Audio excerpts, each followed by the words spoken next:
Alors, en ce qui concerne le Grand Chalon, puisque nous sommes partie prenante du Grand Chalon, moi j'ai l'habitude de dire que nous, élus, et nous, Givretins, nous faisons partie du Grand Chalon, nous sommes le Grand Chalon. Donc, ce n'est pas une collectivité à part. Donc, nous voulons être acteurs du Grand Chalon, c'est-à-dire que nous souhaitons faire comme nous l'avons fait ces 6 dernières années, c'est nous impliquer dans toutes les instances de la gouvernance du Grand Chalon. Donc, c'est participer, bien évidemment, à toutes les réunions de travail, à tous les comités de travail qui réfléchissent aux évolutions du Grand Chalon et bien sûr faire entendre les spécificités de la commune de Givry. En particulier, nous souhaitons développer les actes touristiques qui sont portés par le Grand Chalon et dans lesquels on se reconnaît. Hein, je rappelle que les 4 axes portés par le Grand Chalon, c'est l'image, avec le musée Nice-Fournièvre. C'est bien sûr l'eau, avec la Saône et les rivières. Hein. Et nous, on a l'Orbise, hein, que l'on pourrait aussi remettre en valeur. C'est le patrimoine, et on est bien concerné par le patrimoine, puisque la commune de Givry est très riche en patrimoine. Et c'est bien évidemment aussi le vin. On voudrait aussi repenser la localisation de l'office de tourisme.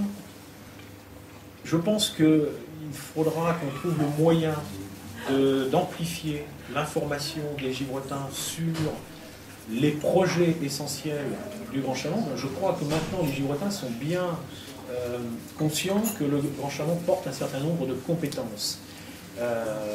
Bon, il y a certainement encore à communiquer sur ce point-là, mais par contre, est-ce que les Givretins sont suffisamment informés sur les projets portés par le Grand Chalon?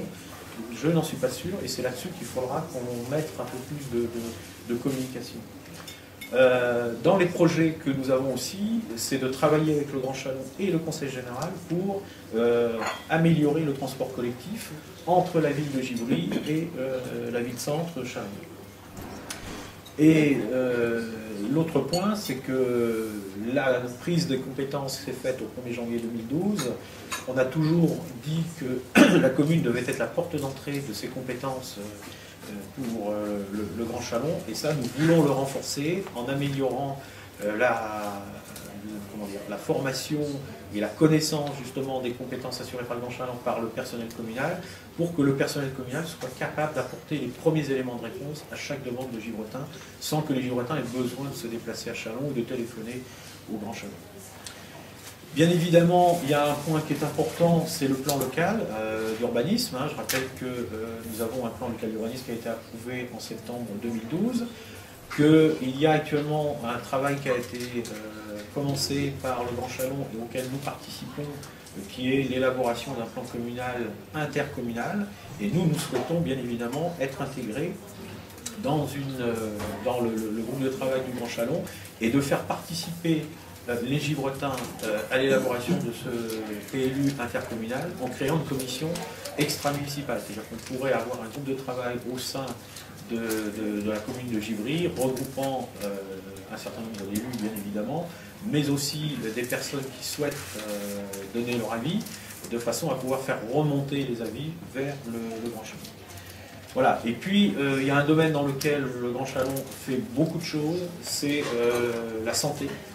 Et je crois que nous avons, c'est une nécessité que de relayer toutes les actions santé que le Grand Chalon porte pour améliorer le quotidien de nos administrés.